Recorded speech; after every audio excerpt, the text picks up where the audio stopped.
तो दोस्तों आज हो गया है 17 मई 2020 रविवार का दिन। हैप्पी संडे आप सभी को। बात करते हैं आज के मुख्य समाचार, बड़ी खबरें और केवल काम की खबरें जो अलग अलग राज्यों से निकल कर आई है। बेहद ही महत्वपूर्ण और सिलेक्टेड खबरें हैं, पूरा वीडियो ध्यान से देखना। किसान भाइयों के लिए बड़ी खबर आ रही है, बैंक खातेदारों के लिए भी बड़ा अपडेट है, सरकारी कर्मचारियों के लिए बड़ी खबर आ रही है, गवर्नमेंट जॉब्स को लेकर भी बड़ा अपडेट, लॉकडाउन 4 को लेकर बड़ी खबर है। इसके अलावा 10वीं और 12वीं बोर्ड परीक्षाओं को लेकर भी बड़ी खबर आ रही है। इसके अलावा छात्रों को पास करने को लेकर अपडेट आ रहा है। पूरी जानकारी और अपडेट लेंगे, इस वीडियो के साथ बने रहिएगा। खबरों की शुरुआत करेंगे आपके एक प्यार भरे से लाइक के साथ, क्योंकि दोस्तों आप लोगों के लाइक और शेयर की वजह से ही इस वीडियो पर व्यूज आ पाते हैं और आप लोग ऐसी ही काम की खबरें हर रोज अपने मोबाइल पर देखते रहते हैं। तो यहाँ पर दोस्तों एक लाइक और शेयर का बटन जरूर दबाना। बिना टाइम विलंब किए चलते हैं खबरों की ओर। पहली बड़ी खबर है दोस्तों, आज 17 मई को विश्व दूर संचार दिवस है, जो पूरी दुनिया भर में मनाया जाता है। दूर संचार हमारी जिंदगी का एक अहम हिस्सा बन चुका है। मोबाइल और इंटरनेट के बिना जीवन की कल्पना करना भी बहुत ही मुश्किल हो चुका है और इसीलिए दोस्तों 17 मई को हर साल विश्व दूर संचार दिवस के रूप में मनाया जाता है। कमेंट बॉक्स में आप ये जरूर बताना कि आप लोग किस कंपनी का मोबाइल फोन इस्तेमाल करते हैं। टेक्नोलॉजी का दिन है तो आप लोग जरूर कमेंट में बताना। खबरों का सिलसिला आगे बढ़ाते हैं दोस्तों। पहली बड़ी खबर अपडेट आप देख सकते हैं, 16 मई 2020 का दिन हम सभी के लिए काफी ज्यादा दुखद रहा, क्योंकि जैसा कि आपको मालूम है उत्तर प्रदेश के औरैया में प्रवासी मजदूरों के साथ एक बड़ा हादसा हो गया। 2 ट्रकों की भिड़ंत में करीब 24 से ज्यादा प्रवासी मजदूरों की जान चली गई। मीडिया रिपोर्ट्स में यह आंकड़ा 26 का बताया जा रहा है। हालांकि दिन भर 24 लोगों की जान चले जाने की खबर चल रही थी। वहीं दोस्तों उत्तर प्रदेश के मुख्यमंत्री योगी आदित्यनाथ ने औरैया सड़क हादसे में जान गंवा देने वाले लोगों के परिजनों को 2-2 लाख रुपए और घायलों को 50,000 की मदद राशि देने का ऐलान किया है। सड़क दुर्घटना के बाद सीमा के दोनों थाना इंचार्ज को सस्पेंड कर दिया गया है। वहीं इस घटना को लेकर देश के राष्ट्रपति जी और पीएम मोदी जी समेत कई नेताओं ने दुख जताया है। इन प्रवासी मजदूरों को ये नहीं मालूम था कि जिस गाड़ी में ये बैठ रहे हैं वो इनके लिए आखिरी सफर बन जाएगा। बात करेंगे अगली बड़ी खबर की, संपूर्ण भारत का 17 मई 2020 का मौसम पूर्वानुमान, यानी अगले 24 घंटे में मौसम किस तरह से रहेगा,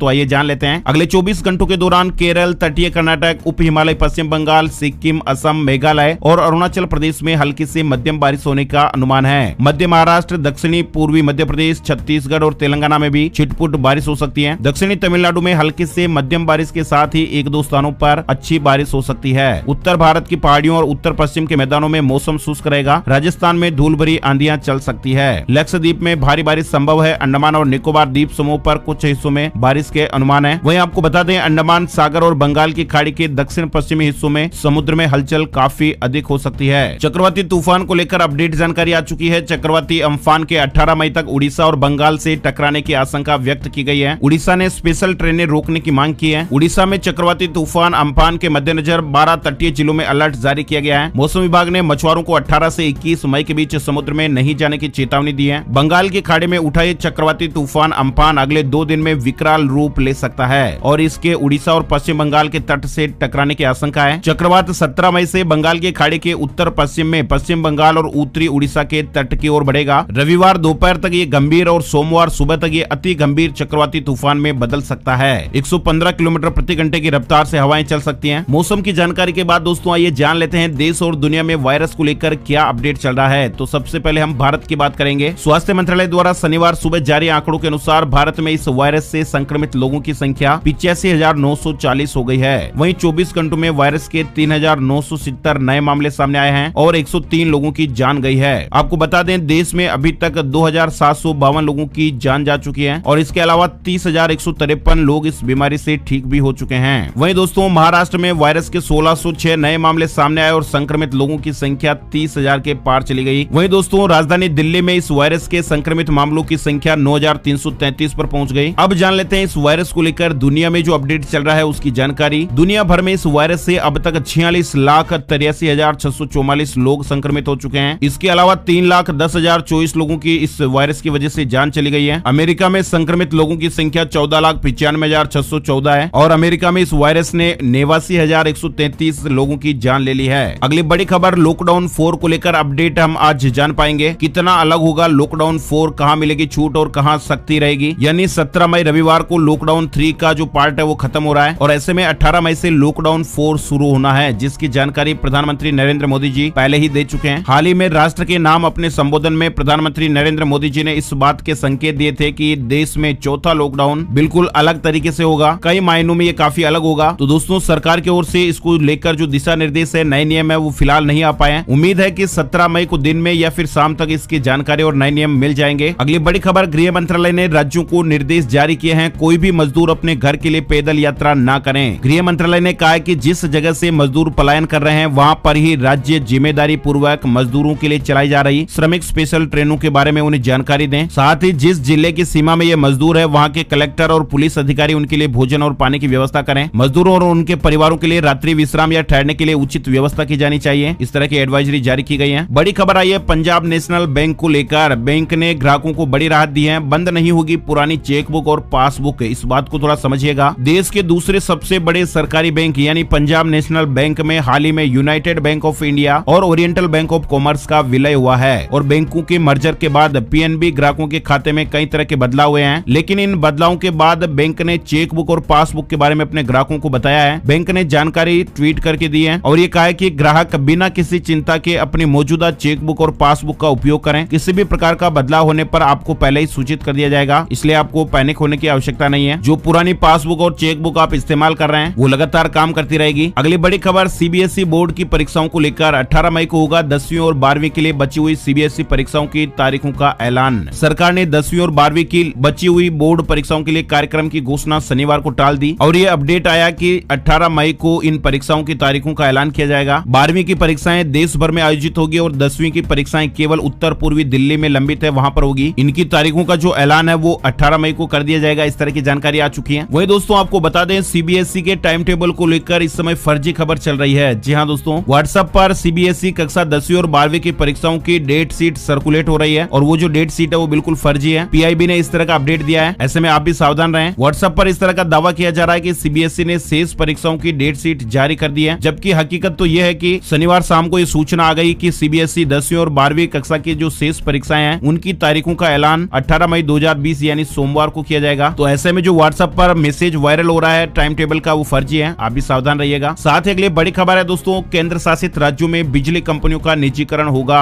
स्मार्ट प्रीपेड मीटर लगाए जाएंगे। प्रधानमंत्री जी के बताए अनुसार 20 लाख करोड़ के पैकेज के लिए वित्त मंत्री निर्मला सीतारमण ने शनिवार को चौथी प्रेस कॉन्फ्रेंस की और इसमें उन्होंने कहा कि केंद्र शासित प्रदेशों में बिजली कंपनियों का निजीकरण किया जाएगा और इससे विद्युत उत्पादन को बढ़ावा मिलेगा। यानी केंद्र शासित प्रदेशों में बिजली की जो सेवाएं हैं वो बेहतर होगी। इसके अलावा सब्सिडी डीबीटी के माध्यम से दी जाएगी, यानी सीधे ही बैंक खाते में मिलेगी। स्मार्ट प्रीपेड मीटर लगाए जाएंगे, इसको लेकर भी अपडेट आप देख सकते हैं। अच्छा, अगली बड़ी खबर में इंडियन रेलवे की ओर से जानकारी है, रेलवे अब तक 14 लाख फंसे हुए लोगों को उनके घर पहुंचा चुका है। 1074 श्रमिक स्पेशल ट्रेनों का संचालन किया गया है। रेल मंत्रालय ने ट्वीट करके जानकारी दी है कि अब तक श्रमिक स्पेशल ट्रेन के जरिए करीब 14 लाख लोगों को उनकी मंजिल तक पहुंचा दिया गया है। अगली बड़ी खबर, 65 लाख पेंशन धारकों को राहत, अब पेंशन जारी करने वाले बैंक नहीं करेंगे मनमानी। यानी कुछ शिकायतों के बाद कार्मिक मंत्रालय ने पेंशन जारी करने वाले बैंकों के लिए नई गाइडलाइन जारी की है। मंत्रालय ने गाइडलाइन में कहा कि सेंट्रल पेंशन प्रोसेसिंग सेंटर्स और बैंक ब्रांच नई प्रक्रियाओं के बारे में पेंशन धारकों को जागरूक करें। अब सभी बैंकों को निर्देश दिया गया है कि वो नई गाइडलाइन को अपनाएं और इस बारे में अपनी वेबसाइट और ब्रांच में जरूरी जानकारी उपलब्ध कराएं। गाइडलाइंस में कहा गया कि अगर किसी पेंशन धारक की जान चली जाती है तो पति या पत्नी को फॉर्म 14 भरने की जरूरत नहीं होगी और ऐसा तभी करना होगा जब ज्वाइंट अकाउंट में पेंशन आती हो। 80 साल व उससे अधिक उम्र के पेंशन धारक अक्टूबर महीने में ही लाइफ सर्टिफिकेट सबमिट कर सकते हैं। इसके अलावा स्थायी विकलांगता वाले व्यक्ति को फ्रेश डिसेबिलिटी सर्टिफिकेट नहीं देना होगा। तो ऐसी कुछ गाइडलाइंस जारी हुई है। वहीं दोस्तों अगली बड़ी खबर है, सरकार ने प्राइवेट सेक्टर के लिए खोला अंतरिक्ष का द्वार, निजी कंपनियां भी लॉन्च कर पाएंगी सैटेलाइट। वित्त मंत्री के अनुसार अब भारतीय अंतरिक्ष अनुसंधान संगठन इसरो के अलावा प्राइवेट कंपनियां भी अंतरिक्ष में सैटेलाइट को लॉन्च कर सकेंगी और इससे स्पेस सेक्टर में प्रतिस्पर्धा को बढ़ावा मिलेगा। निजी कंपनियों को ग्रहों की खोज, अन्य अंतरिक्ष गतिविधियों में भागीदारी की अनुमति दी जाएगी। अगली बड़ी खबर है, प्रवासियों को मदद, बिना राशन कार्ड वाले 8 करोड़ प्रवासियों को 15 दिनों के भीतर फ्री में राशन बांटा जाए। केंद्र ने राज्यों को इस तरह का निर्देश दिया है। खाद्य मंत्री रामविलास पासवान ने शनिवार को राज्यों को निर्देश दिया है कि वे तत्काल गोदामों से अनाज और चना उठाएं और 8 करोड़ ऐसे प्रवासियों को 15 दिनों के अंदर फ्री में राशन बांटें जिनके पास न तो केंद्र का राशन कार्ड है और न ही राज्य का राशन कार्ड है। केंद्र सरकार ने मई और जून में प्रवासियों को प्रति व्यक्ति प्रति माह 5 किलो अनाज और प्रति परिवार 1 किलो चना मुफ्त देने का ऐलान किया है। बड़ी खबर आ रही है, प्रवासी मजदूरों के लिए ही केंद्र ने बनाया ऑनलाइन डैशबोर्ड, राज्यों की परेशानियां कुछ कम होगी। दरअसल केंद्र सरकार ने प्रवासी मजदूरों के लिए एक ऑनलाइन वेबसाइट बनाई है। केंद्रीय गृह सचिव ने सभी राज्यों के मुख्य सचिवों को चिट्ठी लिखी है और इसमें प्रवासी मजदूरों के लिए सुविधाएं बढ़ाने और उनके डेटाबेस पर जोर दिया गया है। प्रवासी श्रमिकों की आवाजाही के लिए नेशनल डिजास्टर मैनेजमेंट अथॉरिटी ने national migrant information system launch किया। अगली बड़ी खबर, किसान भाइयों के लिए अपडेट आया है, ऑनलाइन हो गई है देश की 1000 मंडियां। जी हाँ दोस्तों, वन नेशन वन मार्केट से किसानों को फायदा मिलेगा। 4 साल पहले ई नाम से जुड़ी हुई थी सिर्फ 21 मंडियां और सरकार ने पूरा कर दिया है 1000 मंडियों का आंकड़ा। मोदी सरकार ने अपने एक बड़े लक्ष्य को पूरा करते हुए अब देश की 1000 मंडियों को राष्ट्रीय कृषि बाजार यानी ई नाम प्लेटफॉर्म से जोड़ दिया है। दरअसल दोस्तों, राष्ट्रीय कृषि बाजार यानी ई नाम जो है वो एक वेबसाइट है और ये एक Akhil Bharatiya electronic trading portal है जिसकी शुरुआत 14 अप्रैल 2016 को प्राइम मिनिस्टर ऑफ इंडिया माननीय नरेंद्र मोदी जी ने की थी और एक ऑनलाइन मार्केट प्लेटफॉर्म के रूप में मौजूदा मंडियों को नेटवर्किंग करने के उद्देश्य से इसकी शुरुआत हुई थी, यानी देश में एक राष्ट्र एक बाजार का निर्माण हो सके। वहीं बड़ी खबर आ रही है, चीन को छोड़कर भारत में 800 करोड़ का निवेश करेगी लावा, नौकरियों की बरसात हो सकती है। दरअसल लगभग 1000 कंपनियां आने वाले समय में भारत में काम शुरू करना चाहती हैं और इसकी शुरुआत लावा ने कर दी है। मोबाइल उपकरण बनाने वाली कंपनी लावा इंटरनेशनल ने चीन से अपना कारोबार समेटकर भारत आने की घोषणा करके इसकी शुरुआत कर दी है। वहीं दोस्तों आपको बता दें, अगली बड़ी खबर आ रही है किसान भाइयों के लिए। आमदनी बढ़ाने के लिए सरकार ने अब इसके दाम घटाए हैं। इंडिया पोटास लिमिटेड ने पोटास म्यूरिएट की कीमत में 75 रुपए प्रति बैग की कमी कर दी है और ये घटी हुई कीमतें जो है वो सोमवार 18 मई से लागू होगी। इसके अलावा बड़ी खबर आ रही है, मास्क की एक्सपोर्ट पॉलिसी में बदलाव, अब नॉन सर्जिकल मास्क निर्यात हो सकेंगे। यानी अभी तक भारत से सभी तरह के मास्क के निर्यात पर पाबंदी थी, सर्जिकल मास्क के निर्यात पर रोक जारी रहेगी और नॉन सर्जिकल मास्क निर्यात हो सकेंगे। अगली बड़ी खबर है, बैंक खातेदारों के लिए न्यू एफडी प्लान में जानकारी देख सकते हैं। यस बैंक ने लॉन्च किया खास प्लान, 1 लाख रुपए की फिक्स डिपॉजिट के साथ में फ्री में स्वास्थ्य बीमा कवर दिया जाएगा। यस बैंक ने रिलायंस जनरल इंश्योरेंस के साथ साझेदारी की है और इस पार्टनरशिप के बाद यस बैंक एक नया एफडी प्लान लेकर आया है। यानी दोस्तों इस एफडी प्लान के तहत 1 लाख रुपए की 1 साल अथवा इससे अधिक की सावधि जमा पर 7.25% ब्याज के साथ ही स्वास्थ्य बीमा कवर दिया जाएगा। इसके साथ ही जमाकर्ता के कोविड-19 संक्रमित पाए जाने पर उसे मोटे तौर पर 25,000 रुपए का बीमा लाभ उपलब्ध होगा। ये जानकारी आप देख सकते हैं। बड़ी खबर आ रही है, सस्ता होगा कैंसर और दूसरी खतरनाक बीमारियों का इलाज, आर्थिक पैकेज में इसको लेकर ऐलान किए गए हैं। भारत अब देश में मेडिकल आइसोटॉप्स के उत्पादन के लिए पब्लिक प्राइवेट पार्टनरशिप में रिसर्च रिएक्टर तैयार करेगा। शनिवार को आर्थिक पैकेज की चौथी किस्त का ऐलान करते हुए ये जानकारी सामने आई थी और इससे कैंसर व अन्य बीमारियों की ट्रीटमेंट करने और मानव कल्याण को बढ़ावा देने में मदद मिलेगी। बड़ी खबर आ रही है, केंद्रीय विद्यालय संगठन ने कहा है वायरस के चलते पढ़ाई ही नहीं अब प्रैक्टिकल भी ऑनलाइन होगा। केंद्रीय विद्यालय संगठन ने एक बड़ी पहल की है और इसके तहत घर बैठे छात्रों को अब वर्चुअल तरीके से प्रैक्टिकल कराया जाएगा। इसका पूरा प्लान तैयार कर लिया गया है और इसे जल्द ही संगठन से जुड़े देश भर के स्कूलों में आजमाया जाएगा। केंद्रीय विद्यालय संगठन ने ऑनलाइन लेब नामक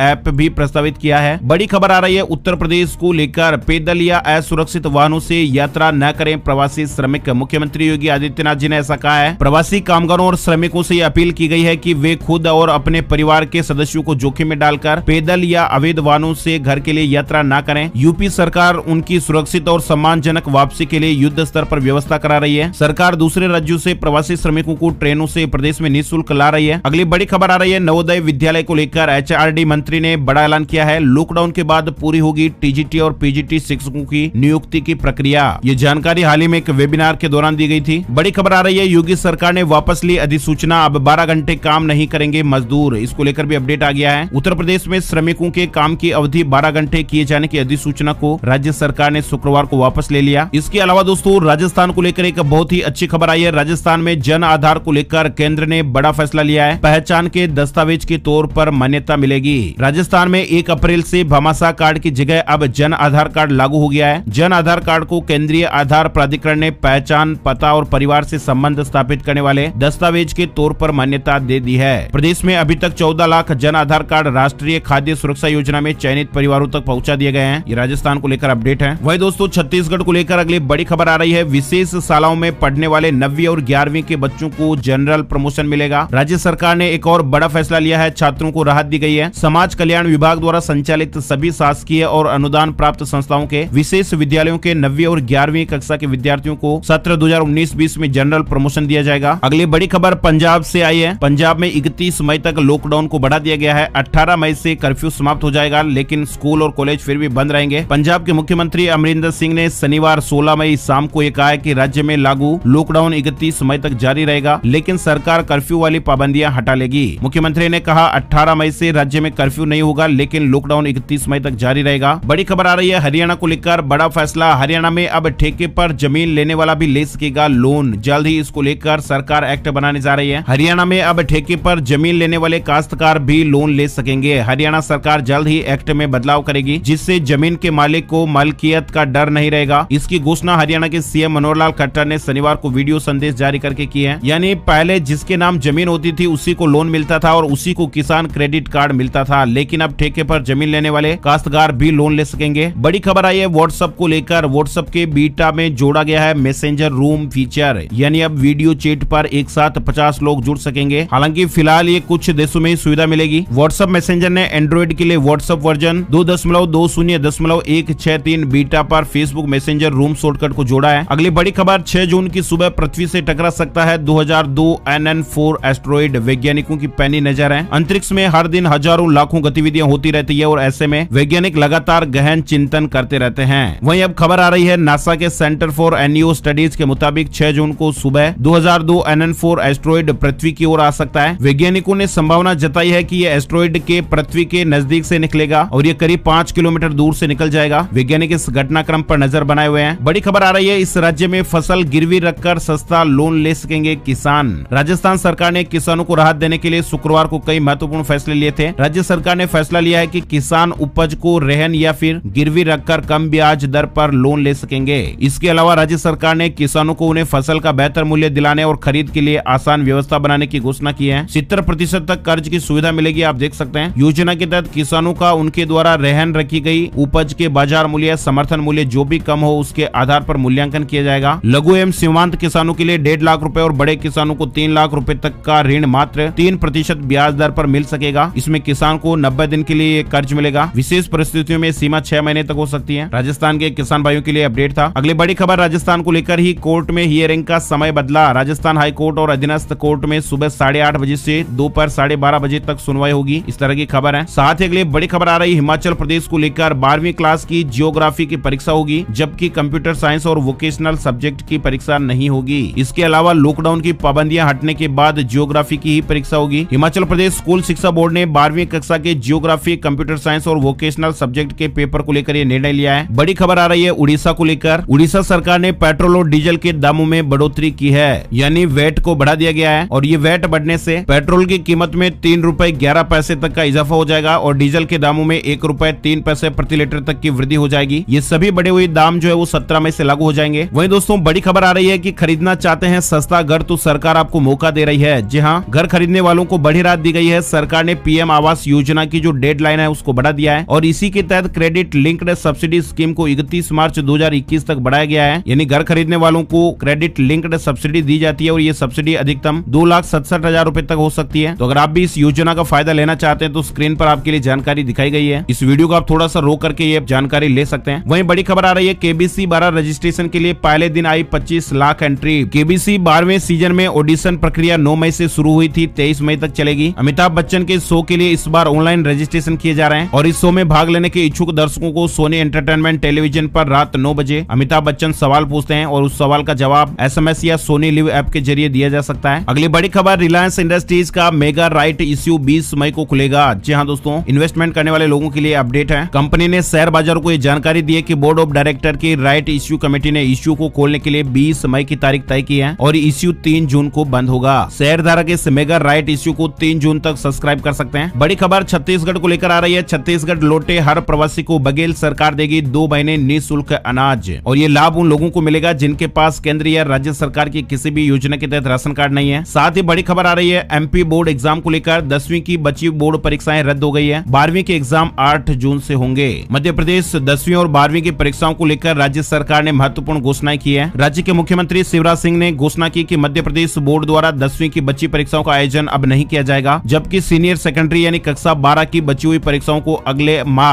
8 जून से आयोजित किया जाएगा। 10वीं के जिन विषयों के पेपर हो गए हैं उनके अंकों के आधार पर ही रिजल्ट तैयार होगा। वहीं दोस्तों अगली बड़ी खबर आई है 69,000 सहायक अध्यापक भर्ती के लिए जिलेवार खाली पदों का विवरण जारी कर दिया गया है। उत्तर प्रदेश को लेकर यह खबर है। पदों की जो संख्या है उसकी जानकारी डिटेल से आ चुकी है। बड़ी खबर आ रही है ट्यूशन फीस और एनुअल चार्ज ही वसूल सकेंगे निजी स्कूल। हिमाचल सरकार ने अभिभावकों की फीस कम करने की मांग को लेकर प्रस्ताव में बदलाव किया है। पहले अभिभावकों से सिर्फ ट्यूशन फीस ही लेने की योजना थी, लेकिन निजी स्कूल अब ट्यूशन फीस के साथ एनुअल चार्जेज भी वसूल सकेंगे। इसको लेकर अपडेट है। वहीं झारखंड को लेकर बड़ी खबर आ रही है। मुख्यमंत्री हेमंत सोरेन ने कहा है झारखंड में लॉकडाउन 4 पर निर्णय केंद्र के गाइडलाइन के बाद होगा। केंद्र सरकार की गाइडलाइन की समीक्षा के बाद झारखंड में छूट पर विचार विचार किया जाएगा। इसके अलावा दोस्तों बड़ी खबर आ रही है जोमेटो कंपनी को लेकर। खान पान से संबंधित ऑनलाइन सेवाएं देने वाली कंपनी जोमेटो ने शुक्रवार को कहा था कि वह वायरस महामारी के कारण लगभग 13% कर्मचारियों की छटनी करने जा रही है। इसके अलावा कंपनी जून से अपने सभी कर्मचारियों के वेतन में 50% तक कटौती भी करने जा रही है। अगली बड़ी खबर है उड़ीसा के सरकारी कर्मचारियों के लिए खुश खबर आई है। नवीन पटनायक सरकार ने डीए 10% बढ़ाया है। बढ़ा हुआ डीए 1 जुलाई 2019 से जोड़कर मिलेगा। इस तरह की मीडिया रिपोर्ट्स और खबर है, यानी अब 154 के बजाय 164% डीए मिलेगा। अगली बड़ी खबर है टेक्नोलॉजी जगत को लेकर। 10.8 इंच स्क्रीन वाला सस्ता आईपैड लॉन्च करने की तैयारी कर रही है एप्पल। नया मिनी आईपैड भी लाएगी, यानी एप्पल इस साल अपने 2 नए आईपैड बाजार में उतार सकती है। इस तरह की खबर चल रही है। एप्पल एनालिस्ट मेंग चिकू ने दावा किया है कि आईफोन मेकर 10.8 इंच स्क्रीन वाला अफोर्डेबल आईपैड तैयार कर रहे हैं, जिसे इस साल की दूसरी छमाही में लॉन्च किया जा सकता है। टेक्नोलॉजी जगत को लेकर ये बड़ी खबर थी। तो दोस्तों आज के वीडियो में फिलहाल बस इतनी खबरें। उम्मीद आपको अच्छी लगी होगी। लाइक और शेयर जरूर करना, और पहली बार ये वीडियो आप लोग देख रहे हैं तो वीडियो के नीचे लाल बटन सब्सक्राइब वाला वो भी जरूर दबा देना।